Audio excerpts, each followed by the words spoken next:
ઓમ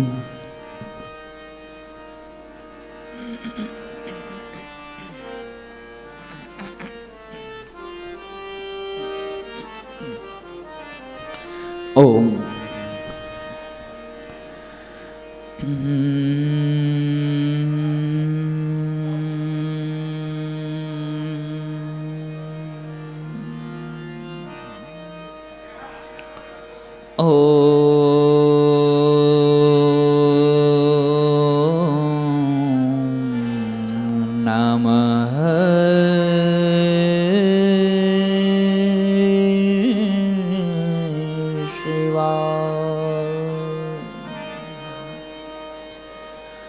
स्वस्ति श्री गणेशाय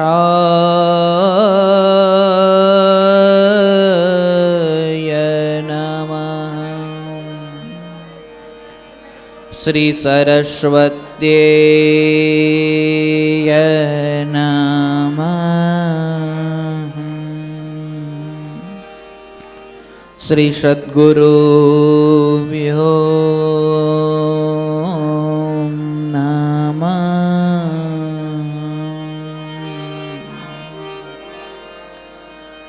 लोकाभिरामं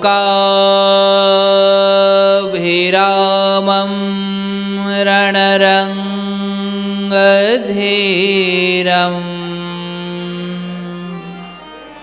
राजीवनेत्रं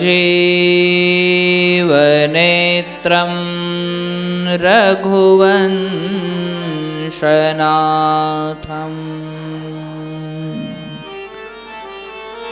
कारुण्यरूपं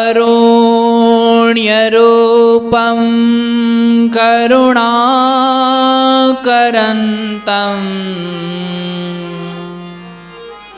श्रीरामचन्द्रं शरणं प्रपद्ये।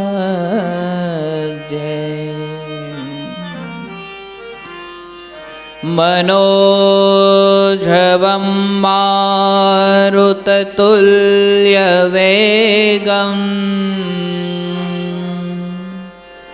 जितेन्द्रियं बुद्धिमतां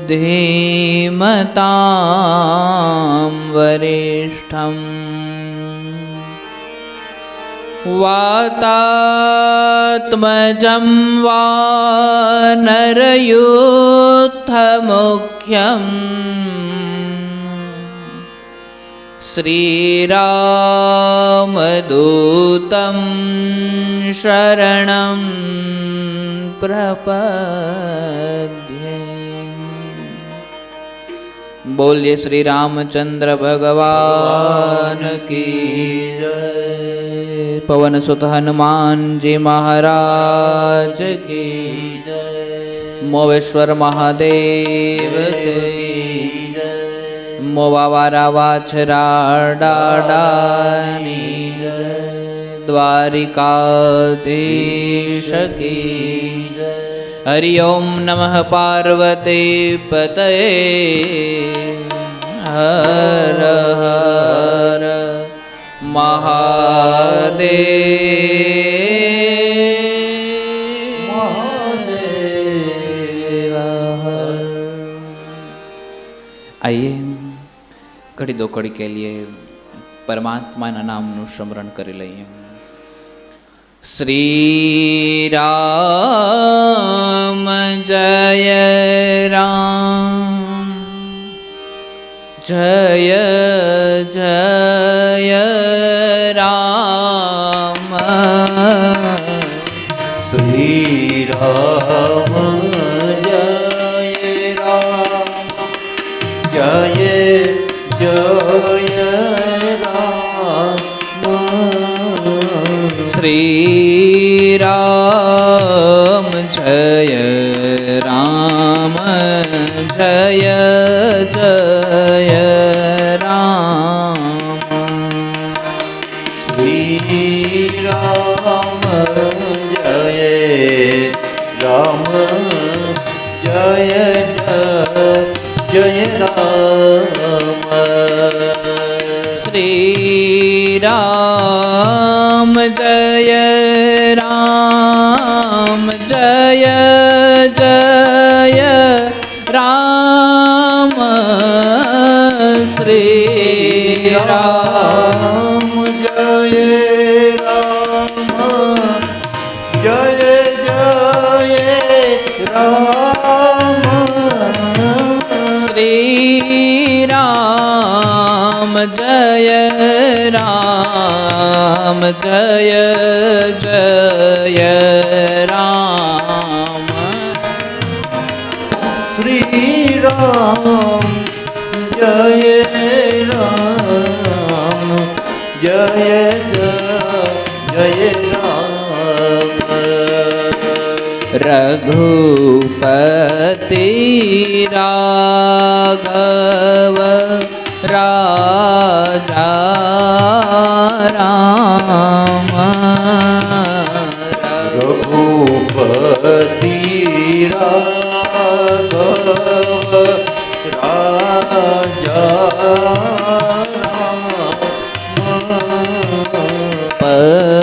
पतित पावन सीताराम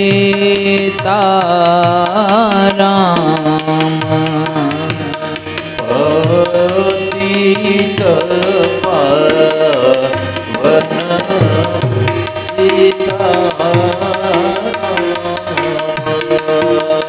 श्री राम जय राम जय जय राम श्री राम जय राम जय जय राम श्री राम जय राम जय जय राम श्री राम जय राम जय जय श्री राम जय राम जय जय राम श्री राम जय राम जय जय राम श्री राम जय राम जय जय राम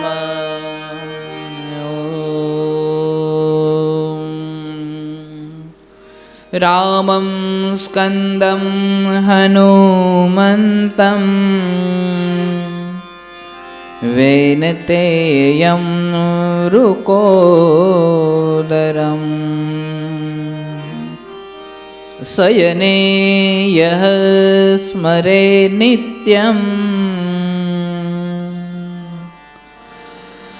दुःखः स्वप्रशनस्तस्य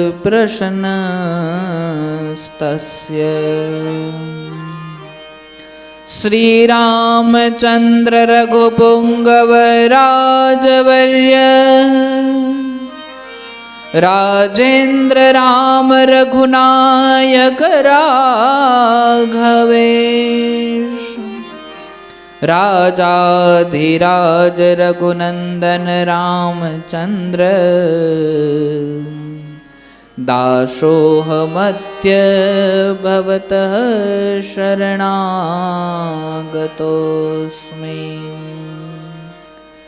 बोलिए श्री मोवेश्वर महादेव की जय। हरि ओम नमः पार्वती पतये हर हर महादेव।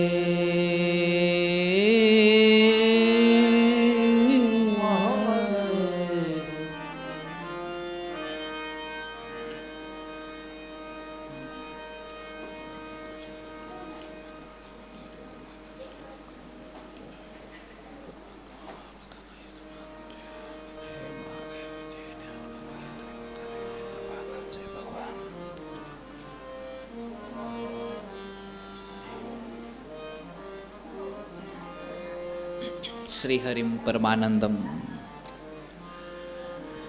ઉપદિષ્ટારમીશ્વરમ વ્યાપકમ સર્વલોકાનામ કારણમ ત્વમ નમામ્યહમ. મહાદેવ મોવેશ્વર મહાદેવના ચરણ કમલમાં વંદન, વાછરા દાદાના ચરણ કમલમાં વંદન, હર્ષિદ્ધિ માતાના ચરણ કમલમાં વંદન, દ્વારિકાધીશના ચરણ કમલમાં વંદન. આવાહિત સુપૂજિત નવગ્રહ દેવી દેવતાઓના ચરણ કમલમાં વંદન. આ જગતના સર્વ સાધુ સંતોના હૃદય કમળમાં બિરાજમાન આત્મ પરમાત્માને અને આ જગતના સર્વ સાધુ સંતોના ચરણ કમલમાં વંદન. યુટ્યુબના માધ્યમથી નિહાળતા સર્વ શ્રોતાગણોને વંદન. કથા મંડપમાં બિરાજમાન સર્વ શ્રોતાગણોના હૃદય કમળમાં બિરાજતા આત્મ સ્વરૂપ પરમાત્માને મારા જાજા કરીને જય શ્રી કૃષ્ણ, જય સિયારામ, ઓમ નમઃ શિવાય, ઓમ નમો નારાયણ.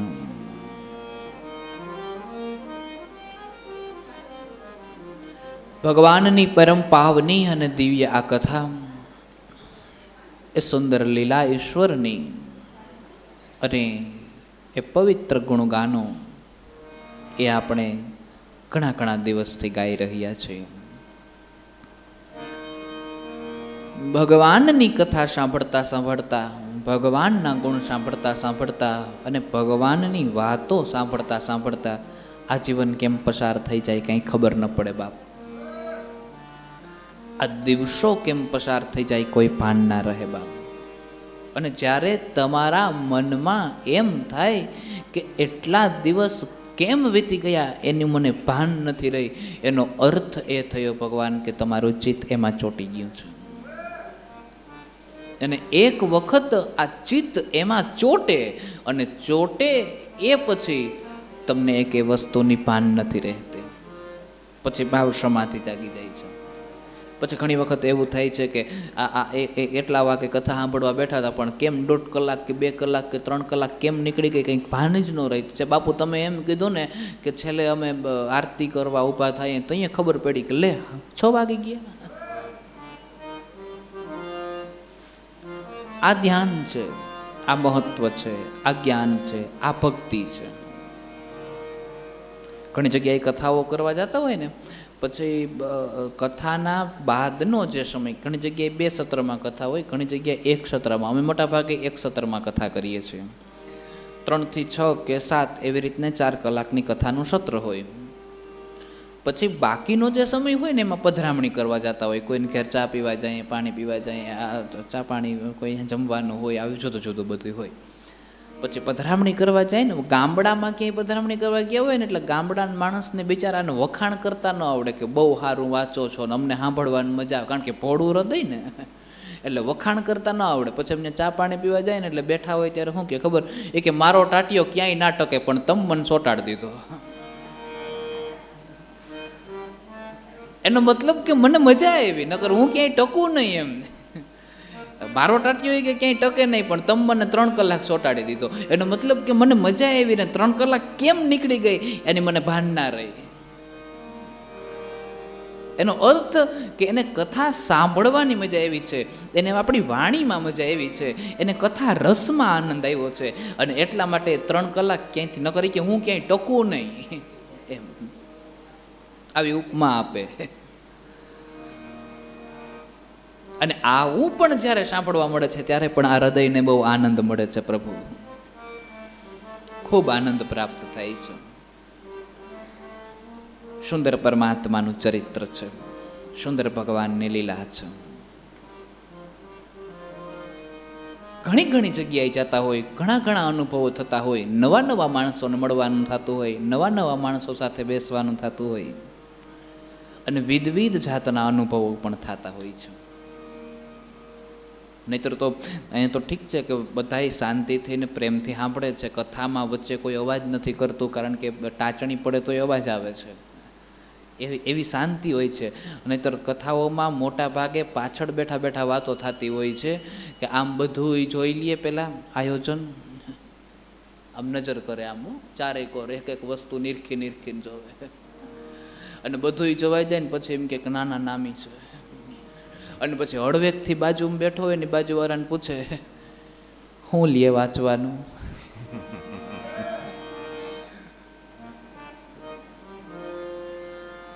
આ પ્રશ્નો ઊભા થતા હોય. હા, એમાં એના અહીં બેઠા બેઠા બધું દેખાતું હોય. તમે શું કરતા હોય, જે ભરતનાટ્યમ થતા હોય ને, વળી એક પગ આ પગમાં થાય ને વળી આ પગમાં થાય આવે ને બધું અહીંથી દેખાતું હોય. એટલે તો ઊંચા બેહાડવા આવે, નકર હેઠા બેહી નહીં, કથા તો થાય જ છે. પણ ખબર પડે કે સામે બેઠા બેઠા શું કરે એમ. હા, પાછો આજે પૂછતા હોય ને એને કરવી ના હોય એવું, એ કે આ તો જાણ્યું હોય કાંઈ આવે એમ. કથાનો આનંદ છે પ્રભુ, કથામાં ઉમંગ છે પ્રભુ. આ તો ગામ સમજતું હોય ત્યાં પછી કોઈ પ્રશ્ન ના હોય, પણ પારિવારિક કથા હોય, પરિવારની કથા હોય, ત્યાં એક નહીં બે કથાઓ હોય છે. એક દિવસના ભગવાનની કથા હાલતી હોય એ કથા, અને એક રાત્રિના કાકા મામાના મામા ફૂઈના બધા ભેગા થયા હોય ને પછી એ કથા જે હાલે એનો કોઈ ટાઈમ નક્કી ના હોય, એનું કંઈ મુહૂર્ત ના હોય. 3 વાગ્યા સુધી ને 3:30 વાગ્યા સુધી કંઈક તો 4 થઈ જાય. અને ઈ જે કથા હાલે આમાં તો બેઠા હોય તો બગાહાઈ આવે, ઓમાં તો બગાહાઈ નો આવે. હા, ટૂંકમાં કહેવાનું તાત્પર્ય મારું એ છે ભગવાન કે આ જે વસ્તુ છે, કથા જે છે, એ આપણાઓને ભેગા મળીને આનંદ કરવાની વસ્તુ છે. કારણ કે કથામાંથી આનંદ જ ઉત્પન્ન થાય છે. આનંદ સિવાય કંઈ ઉત્પન્ન નથી થતું. કેવલ અને કેવલ આનંદ પ્રાપ્ત થાય છે. પરમાત્માની દિવ્ય કથા છે. ચિત્રકૂટમાં પ્રભુ લીલા કરે છે, અને એ લીલા કરતા હતા એ સમયે એક વખત પુષ્પની વેણી બનાવી સીતાજીને પહેરાવે ને વળી ઉતારે, પહેરાવે ને વળી ઉતારે, પહેરાવે ને વળી ઉતારે. એમાં ઇન્દ્રના દીકરા જયંતને એવું થયું કે ભગવાન હોય તો આવી મનુષ્યની લીલા ન કરતા હોય. કાગડાના રૂપની અંદર જાય છે અને સીતાના ચરણોમાં પાંખ મારે છે, ચાંચ મારે છે. રામજી જોઈ જાય છે પણ રામજી કંઈ કરતા નથી. એટલે જયંતે આખા ગામમાં એવી વાત ફેલાવી દીધી કે એ ભગવાન હોય જ નહીં. એના પત્નીના પગમાં ચાંચ હું મારી આવું ને મને કાંઈ કહે નહીં, થોડો ભગવાન હોય. ભગવાન હોય તો તમારું પૂરું ન કરી નાખે. અને આમ વાત ફેલાવી છે. રામજીના મંત્ર દ્વારા બ્રહ્માસ્ત્ર નીકળ્યું છે, અને એ મંત્ર જયંતની પાછળ પડ્યું છે. અને જયંતની પાછળ પડ્યું એનો અર્થ જયંત રામના દુશ્મન થયા. અને રામના દુશ્મન હોય એને આ જગતમાં કોઈ સહારો આપે તો એ રામનો દુશ્મન થાય. હા, એટલે ઇન્દ્ર એનો પિતા છે, છતાંય ઇન્દ્રએ કહી દીધું કે અહીંથી જવા દે, નહીં તો અમારું પૂરું થાય, તો અમારું ટારી એમ. ઇન્દ્રએ સહારો ન આપ્યો. પછી કોઈએ જગતમાં સહારો ન આપ્યો, પણ ભગવાન દયાળુ કેવો, એને દયા આવી ગઈ ને નારદજી જેવા સદગુરુ પ્રાપ્ત થઈ ગયા. અને નારદજીએ એને સંદેશ આપ્યો છે કે તને જેનો ગુનો કર્યો છે એની માફી માંગો. સીતાજીની માફી માગે છે. અને પછીની જે કથાઓ છે એ તો આપણે સાંભળી છે. ત્યારબાદ રામજીના મનની અંદર એમ થયું કે જગતમાં બધાને ખબર છે કે હું ચિત્રકૂટમાં રહું છું, અયોધ્યાવાસીઓ વારંવાર મને અહીંયા મળવા આવશે, મને અહીંયા રહેવા નહીં દે, અને એટલા માટે રામજી ચિત્રકૂટનો ત્યાગ કરવાનો નિર્ણય લે છે. એ બાદ અત્રિ અને અનસૂયાના આશ્રમમાં જાય છે. અત્રિ અને અનસૂયાના આશ્રમમાં ગયા છે. અત્રિએ અને અનસૂયાએ ભગવાન રામનું સ્વાગત કર્યું છે, દંડવત પ્રણામ કર્યા છે. અને અનસૂયાએ સીતાજીને પતિવ્રતા ધર્મના થોડા ઘણા સંદેશાઓ દીધા છે. પતિવ્રતા ધર્મના સંદેશાઓ આપ્યા છે. ત્યાંથી પરમાત્મા હાલ્યા છે.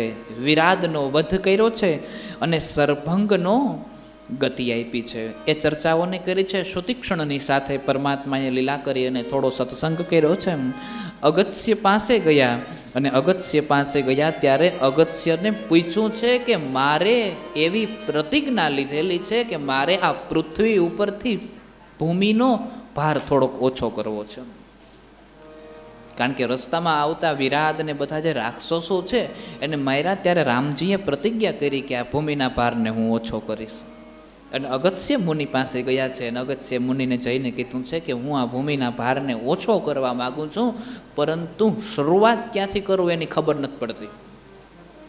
મારે આ ભૂમિનો ભાર ઓછો કરવો છે, પરંતુ શરૂઆત કોનાથી કરવી એ વાતની મને ખબર નથી પડતી. વિચાર કરો ભગવાન, અગત્ય મુનિને ભગવાન પૂછે છે કે હું મારવાની શરૂઆત કોની પાસેથી કરું. અગત્ય મુનિને ભગવાને પૂછ્યું છે, તો વિચારો એ અગત્ય મુનિ કેટલા મહાન. કે જેને ભગવાને પૂછ્યું હોય કે મારવાની શરૂઆત ક્યાંથી કરવી. આપણે કોકને પૂછવા જઈએ તો આપણાથી મહાન હોય તો જ આપણે એને પૂછવા જઈએ ને, આપણાથી વધારે આવડત હોય તો જ પૂછવા જઈએ ને. તો અગસ્ત્ય મુનિને ભગવાન પૂછવા જાય છે કે ભૂમિના ભારને ઓછો કરવો છે, એવી મારામાં પ્રતિજ્ઞા કરેલી છે મેં, તો હું ભૂમિનો ભાર ઓછો કરવા માટે શરૂઆત ક્યાંથી કરું? તો એ અગસ્ત્ય મુનિની સાધના કેવડી મોટી, એ અગસ્ત્ય મુનિ મહાન કેવડા.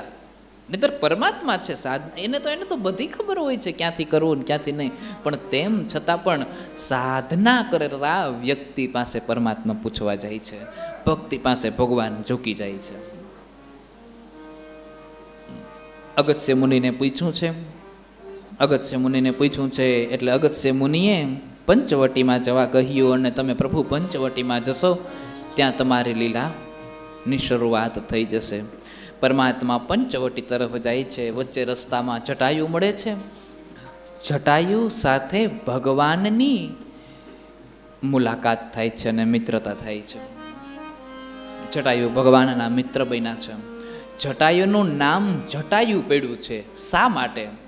તો કે રાવણે જ્યારે જટાયુની પાંખ કાપી નાખી ત્યારે રાવણની પાંખોથી, હાથોથી કપાયેલી પાંખ વડે જટાયુ નીચે પડી ગયો હતો, અને નીચે પડેલો જટાયુ તરફડિયા મારતો તો એ જ સમયે કદાચ જટાયુ મૃત્યુ પામી શકતો હતો, પણ ન પામ્યો. કારણ જટાયુનું નામ જટાયુ શા માટે પડ્યું? તો કે ઈશ્વરની જટાનો સ્પર્શ થાય ત્યાં સુધીની આયુ એટલે જટાયુ. ભગવાન પછી ત્યાંથી નીકળ્યા અને જટાયુ ભગવાનને જોઈ ગયા. જટાયુના મસ્તકને ભગવાને પોતાના ખોળામાં લીધું, અને પોતાના ખોળામાં લઈને પછી એના મસ્તક ઉપર ને માથા ઉપર જે ધૂળ પડી હતી, ભગવાને એની જટા વડે એ ધૂળને સાફ કરી. એટલે જટાનો સ્પર્શ થયો. ઈશ્વરની જટાનો સ્પર્શ થાય ત્યાં સુધીનું આયુ, આયુ કહેતા આયુષ્ય, જિંદગી, ત્યાં સુધીની જિંદગી એટલે જટાયુ, ત્યાં સુધીનું એનું આયુષ્ય. આ માટે એનું નામ જટાયુ હતું. કારણ કે જટાયુનું મૃત્યુ ક્યારે થયું? ભગવાન રામની જટાનો સ્પર્શ થયો ત્યારે. જટાયુ સાથે મિત્રતા કરી છે. ત્યાંથી પરમાત્મા આગળ નીકળ્યા છે, અને ભગવાન ત્યાંથી આગળ નીકળ્યા છે. ધીરેથી એવું કહેવાય છે કે રસ્તામાં વચ્ચે ભગવાને એક સત્સંગ કર્યો છે, જેમાં ભક્તિ માર્ગનો મહિમા દર્શાવ્યો છે. એ ભક્તિ માર્ગના મહિમાને દર્શાવતા કીધું છે, ભક્તિ સાધન કહો બખાની,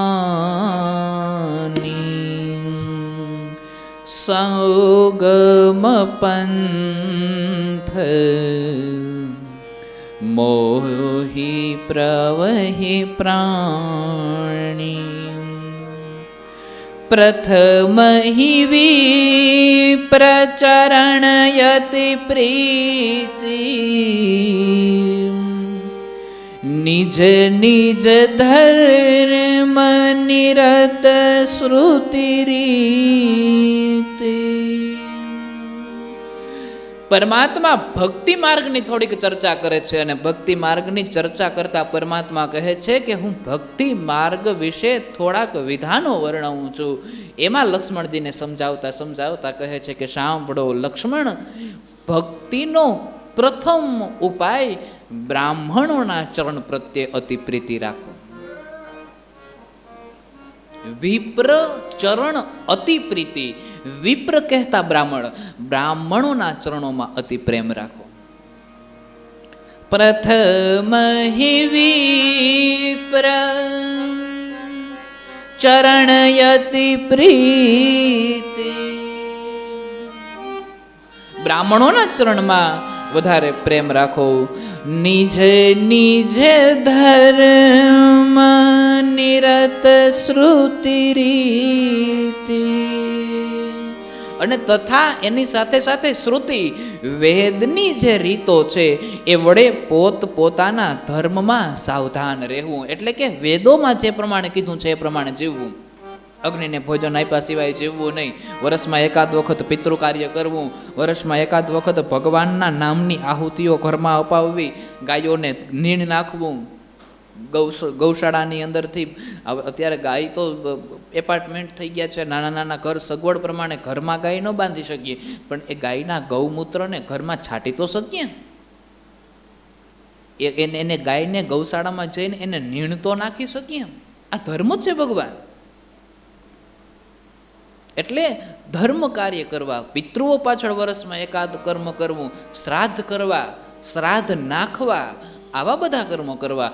વેદોમાં જે પ્રમાણે કીધું છે એ પ્રમાણે જીવવું, વેદોમાં જે પ્રમાણે સમજાવ્યું છે એ પ્રમાણે રહેવું. યહી કર પુલ પુની વિષય વિરાગમ તબ મમ ચરણ ઉપજ અનુરાગા. પછી જ્યારે ધર્મનું ફળ પ્રાપ્ત થશે ત્યારે વિષય ભોગમાંથી મન થોડુંક ઉડી જશે અને મારા પ્રત્યે ભગવાન રામ સ્વયં કહે છે મમ ઉપજ ચરણ અનુરાગા, મમ ચરણ ઉપજ અનુરાગા, મારા ચરણ પ્રત્યે પ્રીતિ થાય છે. એ વાત ત્યાં સાબિત કરી દે છે કે રામજી સ્વયં પોતે ભગવાન છે. મારા ચરણ પ્રત્યે પ્રીતિ જાગશે, મારા ચરણ પ્રત્યે પ્રેમ જાગશે.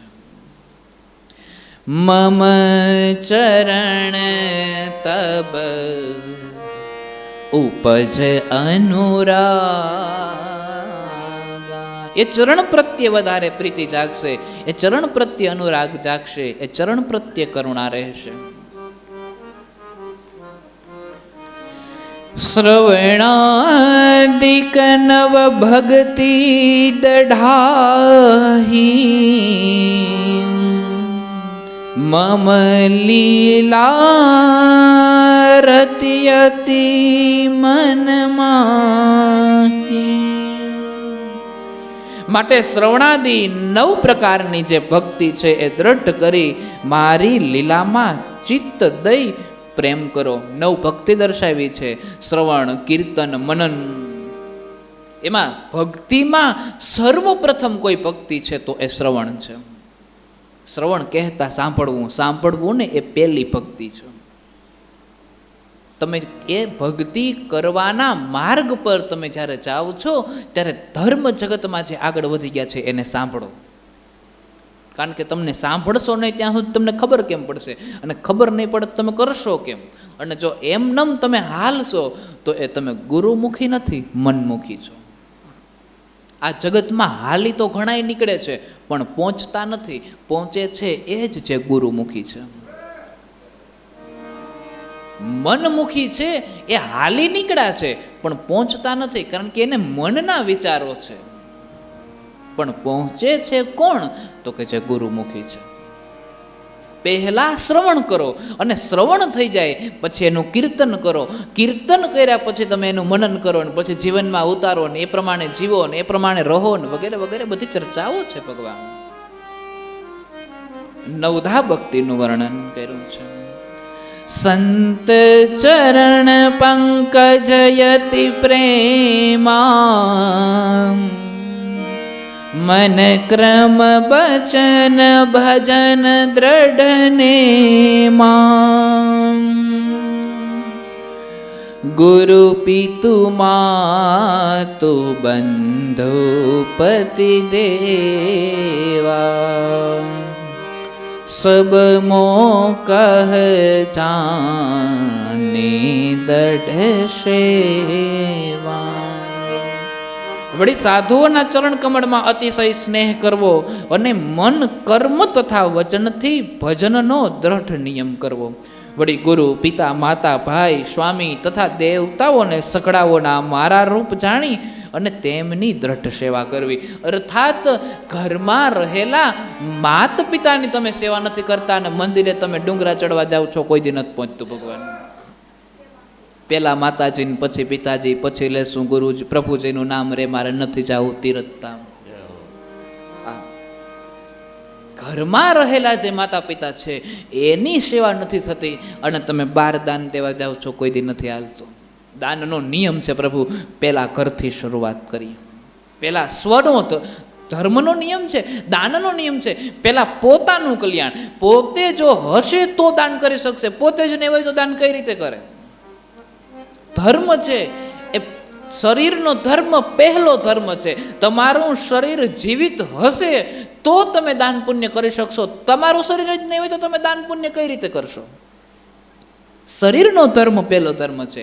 એટલે દાનની શરૂઆત પહેલાં ઘરથી કરીએ, પછી પાડોશીથી કરીએ, પછી શેરીથી કરીએ, પછી સગાવાલા, પછી કુટુંબ ને ગામ ને પછી દુનિયામાં સમાજમાં નામ લખાવા જઈએ. આ ક્રમ છે અને ક્રમશઃ તમે ચાલો છો તો જ પ્રાપ્ત થાય છે, નહીતર નથી થતું. ભગવાન પેલા માતાજીને પછી રે પિતાજી, એજી પછી લેશું પ્રભુજીનું નામ જી રે, પછી લેશું પ્રભુજીનું નામ રે, મારે નથી જાવું તીરથ. પેલા માતાજી, પછી પિતાજી, પછી પ્રભુ. નથી જાવું તીરથ, ક્યાં જરૂર છે? ઘરમાં કાશી ને ઘરમાં મથુરા, એજી ઘરમાં છે ગોકુળિયું ગામ જી રે, ઘરમાં છે ગોકુળિયું ગામ રે, મારે નથી જાવું તીરથ ધામ. પહેલો ધર્મ તમારો જે છે એ પ્રભુ ઘરમાં જ છે. તમારા સંતાનો ભૂખે મરતા હોય ને તમે અનાથ આશ્રમની અંદર જોઈને બાળકોને જમાડો, એ કોઈ દી પૂગે? એ ક્યારેય ના પહોંચે ભગવાન. પછી તે તો મથી માળા ફેરવી તારા ઘૂસવાઈ ગયા છે પારા રે, તને ક્યાંથી મળે રામ રખવાડા રે. તે તો અમરો ને ડમરો વાવી એવા, તે ના વાવ્યો તુલસીનો ક્યારો રે, તને ક્યાંથી મળે રામ રખવાડા. તે તો ભાઈ બંધ દોસ્ત જમાડ્યા, તારો ભાણે જ રહી ગયો ભૂખ્યો રે, તને ક્યાંથી મળે રામ રખવાડા. આ પ્રાપ્ત ન થાય ભગવાન. શરૂઆત તમારાથી કરો. માતાની સેવા કરો, પિતાની સેવા કરો, તમારા પતિની, સ્ત્રી માટે કીધું છે પતિની સેવા કરો. અને એમ સામાન્ય માણસ તરીકે સેવા નથી કરવાની, એમાં મારું સ્વરૂપ જોઈને દ્રઢ મનથી સેવા કરવાની છે. આમ ભક્તિનો મહિમા જોડે મમ ગુણ ગાવત પુલક શરીરા,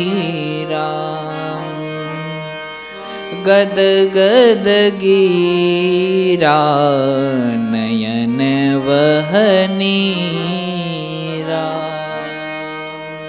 વળી મારા ગુણોને ગાવાથી જેનું શરીર રોમાંચિત થાય છે, અથવા તો મારા ગુણોને ગાવાથી જેના શરીરમાં સુખ ઉત્પન્ન થાય છે, જેને આનંદ થાય છે, એના માટે કીધું છે.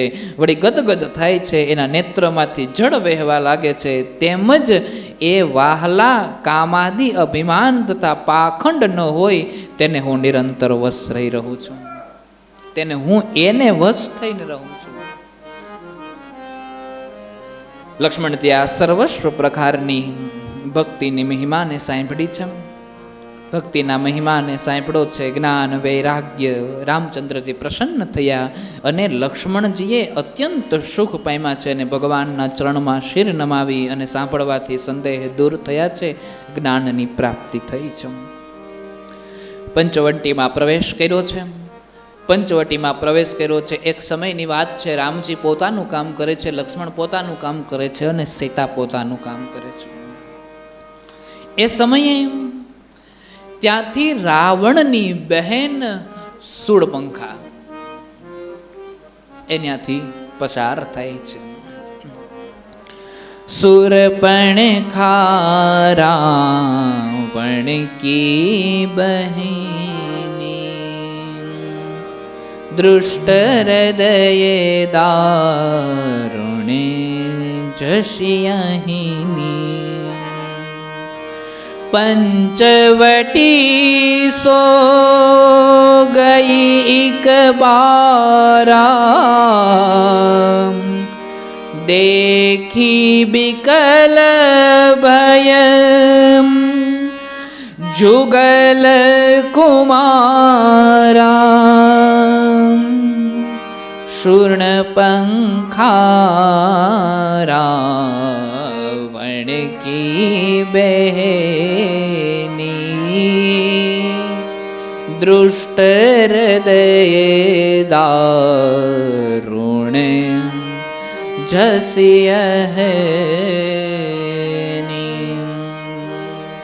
રાવણની બહેન શૂળપંખા, અને શૂળપંખા છે એ એક વખત ત્યાંથી નીકળી, દૃષ્ટ હૃદયને ધારણ કરીને નીકળી છે, અને એમના રામની સુંદરતાને જોઈ છે. રામની સુંદરતાને જોઈ એને પ્રાપ્ત કરવાનું મન થયું છે, અને સુંદર સેજ સજી અને સુંદરી એ સ્ત્રી એ રામના આશ્રમમાં ઉતરી પંચવટીમાં. અને પંચવટીમાં જ્યારે એ ઉતરી છે ત્યારે એમ કહેવાય છે કે રામને પ્રભાવિત કરવા માટે સુંદર રૂપને ધારણ કરે છે. આના ઉપરથી એ શીખવાનું છે ભગવાન કે સ્ત્રીઓ માટે કે પુરુષો માટે, બંને માટે શણગાર છે એ એનું આભૂષણ છે, પણ જ્યારે તમારો શણગાર સામેવાળાને પ્રભાવિત કરવા માટે થાય છે ત્યારે તમારા મનમાં શૂળપંખાના ભેદ આવે છે. કોઈ પણ સ્ત્રી જ્યારે શણગાર સજે છે ત્યારે એ બહુ સુંદર લાગે છે, પરંતુ એ સ્ત્રી જ્યારે સામેવાળા વ્યક્તિને પ્રભાવિત કરવા માટે શણગાર સજે છે ત્યારે એના મનમાં શૂળપંખાનો ભાવ જાગે છે. શણગાર છે એની શોભા છે, શણગાર છે એનું શોભા અવશ્ય છે, પણ સામેવાળાને પ્રભાવિત કરવા માટે જ્યારે રહે છે ત્યારે એમ કહેવાય છે કે એ શું થાય છે તો કે શૂળપંખાનો ભાવ જાગે છે. પુરુષોમાં એવું છે, એકદમ ઠાઠમાઠ થઈ જાય ને મસ્ત એવી સારી એવી ઘડિયાળ પહેરે ને સારી એવી ગાડીમાંથી ઉતરે ને ફોર વ્હીલ ગાડી હોય ને રૂપાળા એવા વાળ હોય ને સુંદર સુંદર તૈયાર થઈને પછી સામેવાળા વ્યક્તિને પ્રભાવ કરવા માટે આવે છે ત્યારે એવું સમજવું કે એના મનમાં શૂળપંખાના ભાવ છે. ને સ્ત્રી માટે પણ શૂળપંખાના ભાવ છે, અને આ શૂળપંખા જે છે એ આસક્તિ છે, અને સીતા છે એ ભક્તિ છે. અને આસક્તિના નાક અને કાન હંમેશા કાપીને જ રાખવા જોઈએ.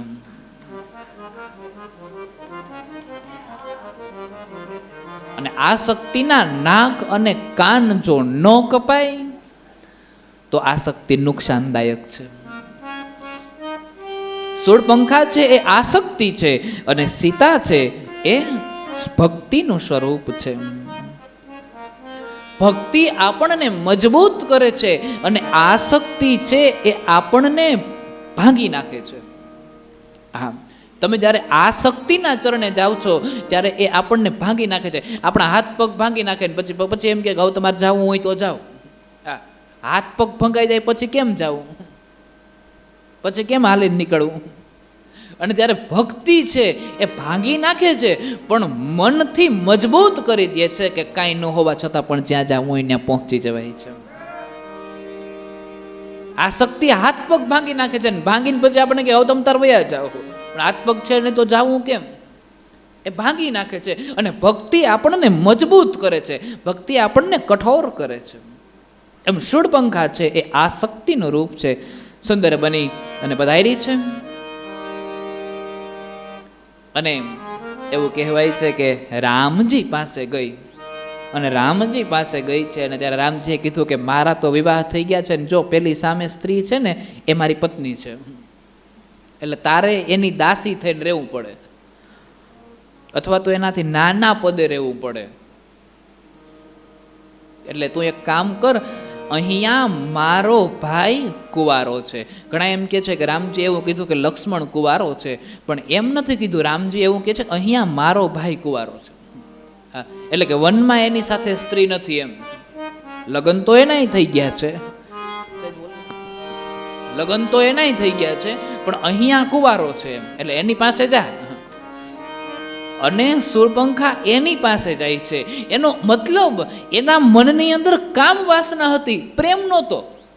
જો રામ પ્રત્યે પ્રેમ હોય તો રામજી લક્ષ્મણ પાસે જવાનું કહે છે, તો શૂર્પણખા લક્ષ્મણ પાસે જાય નહીં, કારણ કે એને રામને પ્રાપ્ત કરવાના છે.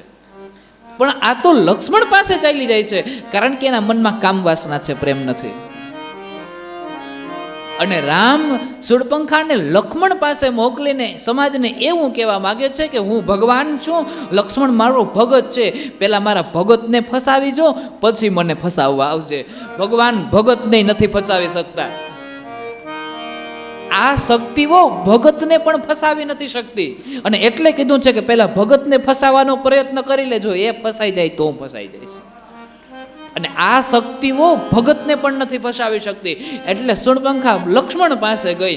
અને લક્ષ્મણ પાસે ગઈ એટલે લક્ષ્મણ એવું કીધું કે આ મારા મોટા ભાઈ છે ને આ મારા ભાભી છે, અને જો તારે મારી સાથે વિવાહ, લક્ષ્મણ તો આમે થોડોક મજાક સ્વભાવ, તારે મારી સાથે વિવાહ કરવા હોય તો આના દાસી થઈને રહેવું પડે, અને તારા જેવી સુંદર સ્ત્રીને દાસી થાય એ સારું લાગે.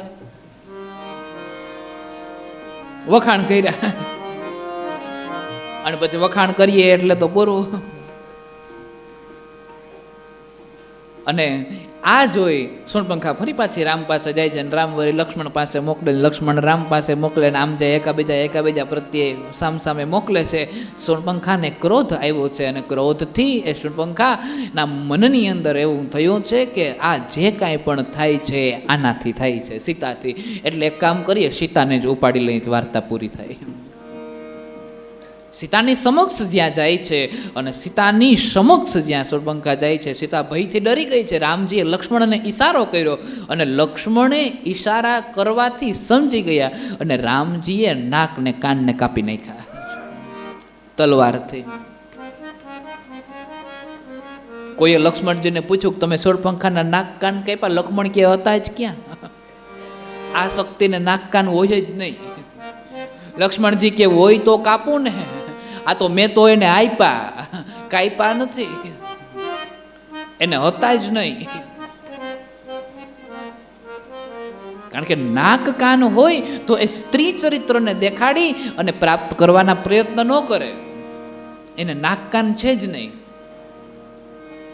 ત્યાંથી શૂર્પણખા હાલી નીકળી છે, બદલાનો ભાવ લઈને ગઈ છે, અને પરમાત્મા પ્રત્યે બદલો રાખ્યો છે. પંપા સરોવર ગયા છે. એમ કહેવાય છે કે ખરદૂષણ આવ્યા છે, ત્રિશિરા આવ્યા છે, એની સાથે યુદ્ધ થયું. 14,000 જેટલા રાક્ષસોનો ભગવાને વિનાશ કર્યો છે. આવું થોડું વર્ણન દર્શાવ્યું છે. ત્યાંથી પણ શૂર્પણખા જીતી ન શકી, બદલો ન લઈ શકી, એટલે શૂર્પણખા લંકામાં ગઈ. અને લંકામાં જઈ અને રાવણની સમક્ષ ઊભી અને ન્યાય આપો, નીતિ આપો, નીતિની ન્યાયની વાતો કરવા માંડી. એટલે રાવણ કહે પેલા તો એ કે બેન તમે છો કોણ? ઓળખી ના શક્યા.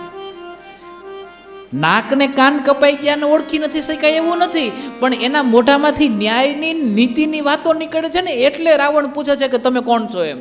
એને ખબર છે હું મારી બેનને ઓળખું છું કે આના મોઢે સારી વાતો હોય જ નહીં.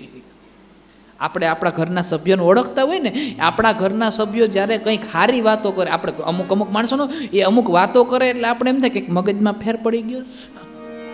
એને પૂછીએ, જેને આખી જિંદગી 10-10 વાગે ઉઠતા હોય ને 11-11 વાગે ઉઠતા હોય ને ક્યારેક વહેલો ઉઠીને ભગવાનના મંદિરમાં જઈને અગરબત્તી કરે, એટલે આપણા મનમાં એમ થાય કે લઈને એકાદો ફોટો પાડી લઈને જોઈ લઈએ કેવોક લાગે. કારણ કે એને કોઈ દી મંદિરિયામાં જઈને અગરબત્તી કરી ના હોય, કોઈ દી ધૂપ દીવા કર્યા ના હોય, અને આપણે થોડીક શંકા જાય કે આ ક્યાંક માંદો નથી પડી ગયો ને. આના મોઢે રાવણે ક્યારેય ન્યાયની નીતિની આ કોઈ વાતો સાંભળી જ નથી. એટલે શૂર્પણખાના બેન તમે છો કોણ?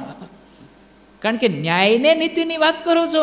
અને શૂર્પણખા કહે કે આ જે દી લક્ષ્મણે નાક કાન કાપી નાખ્યા ને તે દીની મારા મોઢામાંથી આવી જ વાતો નીકળે છે, ન્યાયની નીતિની વાતો જ નીકળે છે. જે દીના નાક કાન કપાઈ ગયા ને તેથી હું આવી જ વાતો કરું છું. રાવણને બધી જ સત્ય હકીકત કહી જણાવી છે, બધી જ વાતોને સમજાવી છે અને સત્ય હકીકત કરીને જણાવી છે. ત્યારે રાવણના મનની અંદર બે વિચારો ઉત્પન્ન થયા છે.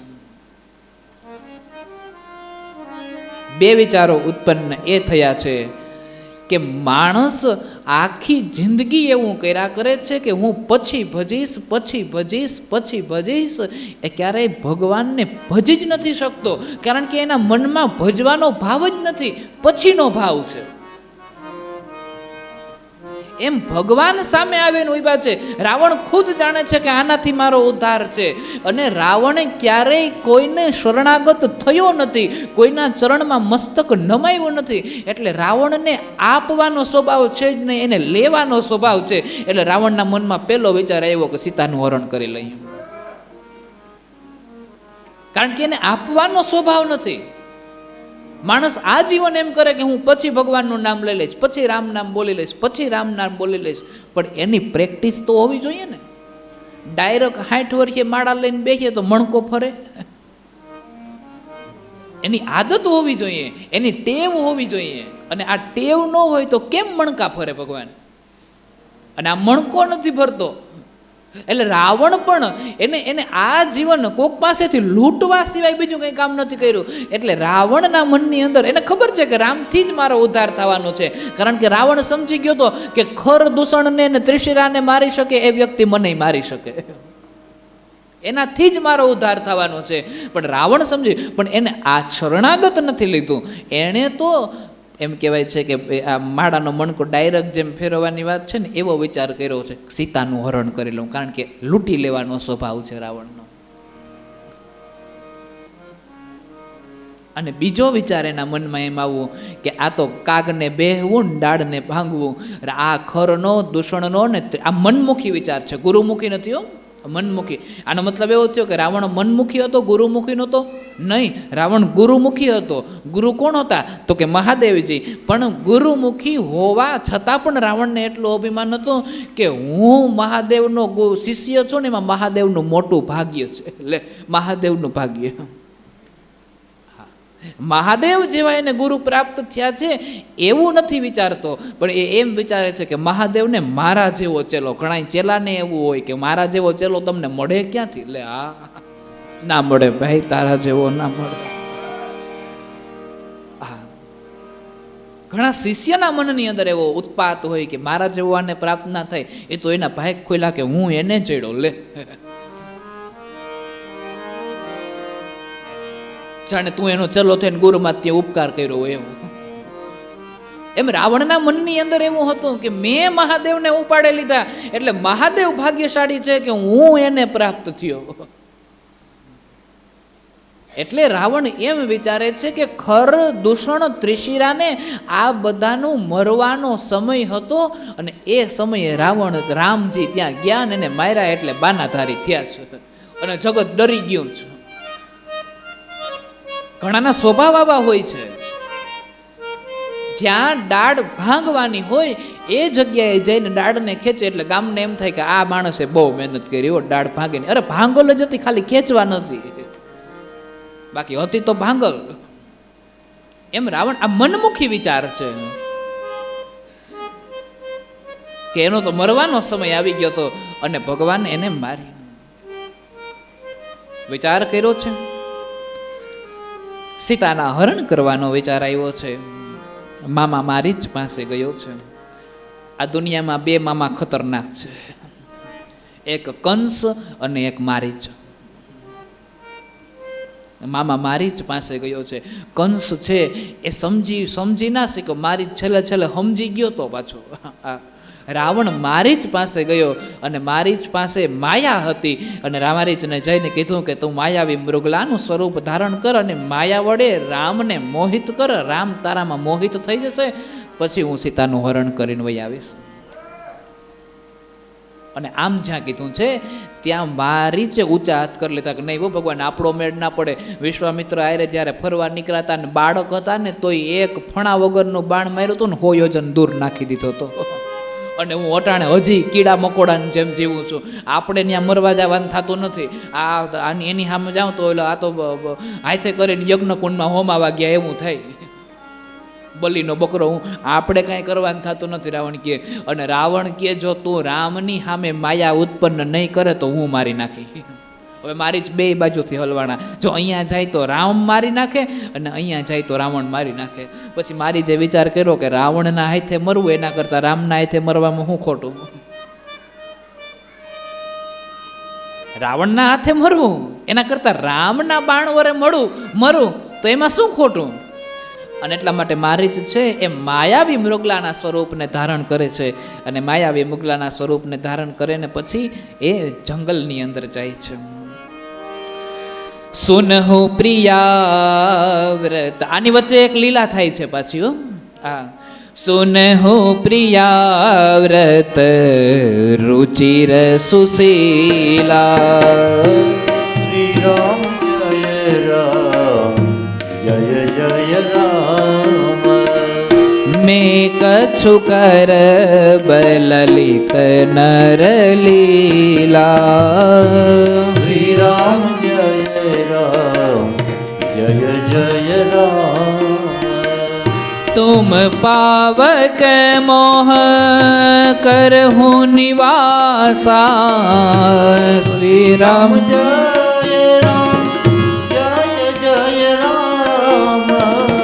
जब लगी करो निशाचर साचा. श्री राम जय राम जय जय राम. સુનહુ પ્રિયાવ્રત સુચિર સુશીલા. હે સીતા રામજી જ્યારે રાવણ મારીચ પાસે જાય છે અને માયાવી મૃગલો બનવાનું કહે છે ત્યારે ભગવાન રામ છે એ ભગવાન રામ સીતાજી પાસે જાય છે અને સીતાજીને જઈને એવું કહે છે કે હે સીતા પતિવ્રતા નારી, હે પતિવ્રતા ધર્મને પાલન કરનારી, હવે મારે લલિત નરનીલા, નર કહેતા મનુષ્ય લીલા, મારે મનુષ્ય લીલા કરવાની છે અને એ મનુષ્ય લીલામાં તમારું રહેવું યોગ્ય નથી. અને એટલા માટે થઈ હું તમને એક આજ્ઞા કરું છું, તમારે આ લીલા માટે થોડા સમય માટે થઈ અને ગુપ્ત થવાનું છે. કઈ રીતે ગુપ્ત થવાનું છે? તુમ પાવક મોહ કરહુ નિવાસા. શ્રી રામ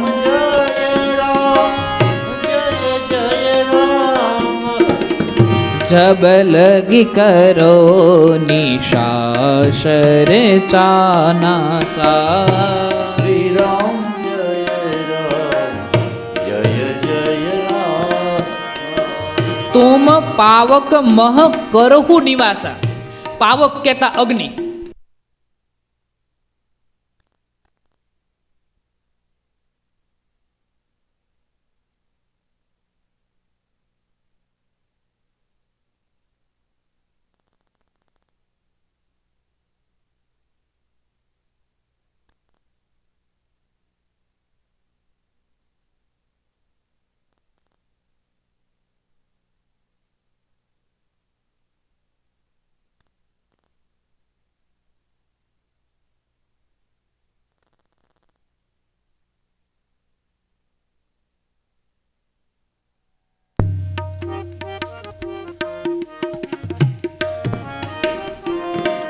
પાવક કહેતા અગ્નિ. હે સીતાજી એક લીલા કરવાની છે અને તમે પાવક મોહ નિવાસા, તમે અગ્નિમાં નિવાસ કરો એ સમય દરમિયાન તમારું અહીંયા કંઈ કામ નથી. અને અગ્નિમાં કેટલા સમય માટે નિવાસ કરો? અગ્નિમાં ક્યાં સુધી નિવાસ કરો? તો કે અગ્નિમાં તમે ત્યાં સુધી નિવાસ કરો જ્યાં સુધી હું નિશાચર નાસા, રાક્ષસોનો નાશ ના કરી નાખું ત્યાં સુધી. સીતાજી એ વાતનો સ્વીકાર કર્યો છે. જબ હે રામ શબ કહા બખાની. શ્રી રામ જય રામ જય જય રામ. પ્રભુ પદ ધરી અનલ સમાની. શ્રી રામ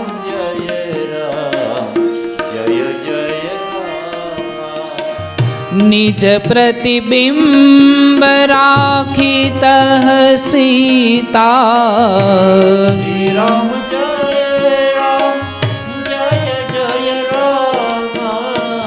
તે શેયશીલ રૂપ સુબિનીતા. શ્રી રામ જય રામ.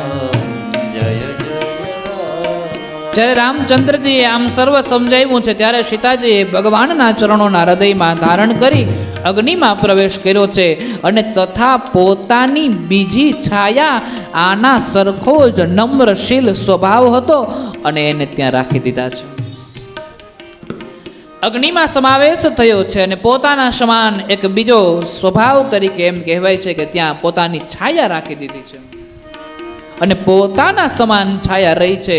રામજી મનુષ્ય લીલા કરવા પધાર્યા છે. રાવણ જેનું હરણ કરી ગયો, સીતા હતા જ નહીં. જો સીતા હોય તો રાવણ એનું હરણ કરી જ ના શકે. રાવણ જેવો વ્યક્તિ લક્ષ્મી અવતારા સીતાનું હરણ કરી જાય તો લક્ષ્મીનું મહત્વ શું કહેવાય? એ તો એના છાયા સ્વરૂપ હતું અને લક્ષ્મીના છાયા સ્વરૂપનું પણ જો કોઈ હરણ કરી જાય તો એનો વધ થાય. તો વિચારો લક્ષ્મી વિશે ખરાબ કરીએ તો શું થાય? રાવણ મારીચને જઈને કહે છે કે હે મારીચ, તારે માયા કરવાની છે. અને ત્યારે મારીચ સોનાના 2-5 મૃગ ચર્મવાળા 2-5 કિલોના હોનાનો મૃગલો બને છે અને ઘડીક આ બાજુ ઘડીક આ બાજુ ઘડીક આ બાજુ ઘડીક આ બાજુ આમ દોડે છે અને દોડે છે. એ સમય દરમિયાન સીતાજીએ મૃગલાને જોઈ ગયા. મૃગલાને જોઈ સીતાજી એના પ્રત્યે મોહિત થયા, કારણ કે નર લીલા કરવાની છે, મનુષ્ય લીલા કરવા. નહીતર સીતાજી અયોધ્યાના રાજને ત્યાગ કર્યો પણ મોહિત ના થાય. એને હું સોનું નહોતું જોયું. કૈકેયીએ સીતાજીને જ્યારે સાસરે આવી ત્યારે કૈકેયીએ સીતાજીને કનક ભવન દાનમાં દીધો હતો. આ કનક ભવનને છોડીને રામ સાથે આવ્યા હતા. એ સીતાજી સોનાના 2-5 કિલોના મૃગલામાં પણ સુનહુ દેવ રઘુબીર કૃપાલા. શ્રી રામ જય રામ જય જય રામ. યહી મૃગ કર અતિ સુંદર છાલા. શ્રી રામ જય રામ જય જય રામ. સત્ય સંધ પ્રભુ બધ કરીએ. શ્રી રામ જય રામ જય જય રામ. આનહુ ચર્મ કહતી બેદેહી. રામ જય રામ જય જય રામ. સોનાનું મૃગલું, આપણે એવું પ્રચાર કરી દીધું છે કે સોનાનું મૃગલું, પરંતુ શું કીધું છે? યહી મૃગ કર અતિ સુંદર છાલા. આ મૃગલાની છાલ બહુ સુંદર છે. અને હે રામચંદ્રજી, હે કૃપા નિધાન, હે સત્ય પ્રતિજ્ઞ, મારે આ મૃગલાની છાલને જોઈએ છે, મૃગચર્મ જોઈએ છે. તબ રઘુપતિ જાનત સબ કારણ. શ્રી રામ જય રામ જય જય રામ. ઉઠે હરસી સુર કાજ સવારન. શ્રી રામ જય રામ જય જય રામ. મૃગ બિલો કી કટી પરિકર બાધા. શ્રી રામ જય જય રામ. કરતલ ચાપ રુચિર સરસાધા. શ્રી રામ જય રામ જય જય રામ. પરમાત્મા રામ સીતાજીના આ વચનોને સાંભળે છે. વચનને સાંભળતાની સાથે જ પરમાત્મા સમજી ગયા છે કે દેવતાએ અવતારની અંદર હું અવતાર તરીકે જે આ પૃથ્વી ઉપર મેં અવતારને ધારણ કર્યો છે એ દેવોની લીલાને સિદ્ધ કરવાનો યોગ્ય સમય આવી ગયો છે. અને એટલા માટે સીતાજીને આ મૃગલાની અંદર મોહ ગયો છે અને રામજી એક પણ પ્રકારનો વિચાર કર્યા વગર તુરંત જ એના સ્થાન પરથી ઉભાર થઈ જાય છે અને કમરને કસી લે છે અને એ બાણ લઈ અને મૃગલાને મારવા માટે જાય છે. લક્ષ્મણજીને કહે છે કે સીતાની રક્ષા કરજો. રામજી ગયા છે. તબ તકી રામ કઠિન શર મારા. શ્રી રામ જય રામ જય જય રામ. ધરણી પરે કરી ઘોર પુકારા. શ્રી રામ જય રામ જય જય રામ. લક્ષ્મણ કર પ્રથમ हिले નામા. શ્રી રામ જય રામ જય જય રામ. પાછા સુમીરે શ્રી મન મહરામા. શ્રી રામ જય રામ જય જય રામ. એમ મૃગલો માયાવી છે એટલે દોડે છે, ઘડી વાર આ બાજુ ને ઘડી વાર આ બાજુ, ઘડી આ બાજુ ઘડી આ બાજુ. રામજી એને તાકવા જાય છે પણ તાકી નથી શકતા. પછી અંતે એક વખત એ માયાવી મૃગલાને ભગવાન રામે એવું બાણ ચડાવ્યું ને એવો તાક્યો કે એ એક મૃગલાના બાણને એ લાગતાની સાથે મૃત્યુ પામી ગયો છે. અને માયાવી છે એટલે ભગવાનની સમક્ષ, ભગવાનને સમક્ષ જેવો હતો એવો પ્રગટ થઈ ગયો. મારી જ હતો તો મૃગલાના રૂપમાં મર્યો નથી, મારીચના રૂપમાં પ્રગટ. અને પછી મનુષ્યના રૂપમાં અવાજ કર્યો છે, હે લક્ષ્મણ. લક્ષ્મણને પોકાર્યા છે એટલે લક્ષ્મણને પોકાર્યા, રામ જેવો અવાજ કાઢ્યો છે એટલે લક્ષ્મણના મનની અંદર એમ થયું કે રામ કંઈક મુશ્કેલીમાં છે. લક્ષ્મણને ચિંતા થવા લાગી. પ્રાણ તજત પ્રગટે સી નિજ દેહા. શ્રી રામ જય રામ જય જય રામ. સુમિરે શ્રી રામ સહિત વેદેહા. શ્રી રામ જય રામ જય જય રામ.